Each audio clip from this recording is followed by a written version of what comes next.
As a secularist, I don't know that I've ever had the distinct pleasure of connecting with other humans on the level of which I did when I went to an emotional resilience class with the LDS Church. And it was perhaps the most impactful thing I could have ever done. And it was less what people said, and it was so much that they were so brave, man.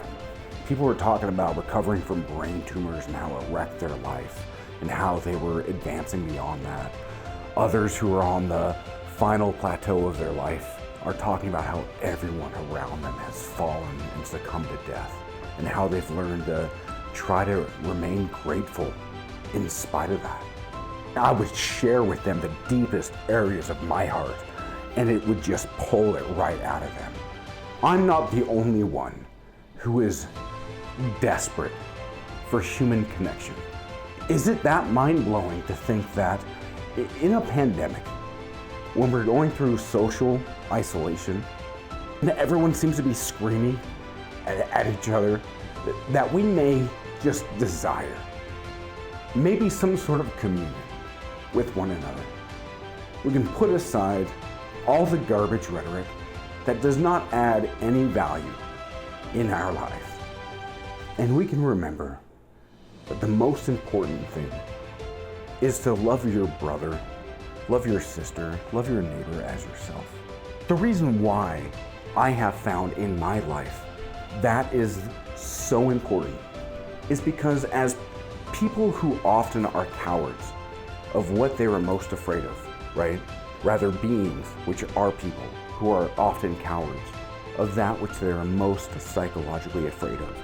They then alienate and project onto others. And so if you treat somebody with the utmost respect and you steel man what it is you see coming from them, not what they're saying, what it is you see. You are translating in your mind their meaning to their words, and you can only understand the world in which you perceive it. So you are perceiving them based upon the words they are saying. This is why a definition of terms is very important. However, that connection, I don't know if I've ever had such a blessing in my life. What do I do with them? As somebody who has so proudly proclaimed just how atheistic and agnostic I am, what do I do with the fact that this goodness is raw in me to connect with them? I don't know. It's almost unbearable, too much to contain. The most beautiful thing I've ever seen in my life, I've ever experienced, that connection. I hope, if nothing else, this is what JoshuaIAm stands for.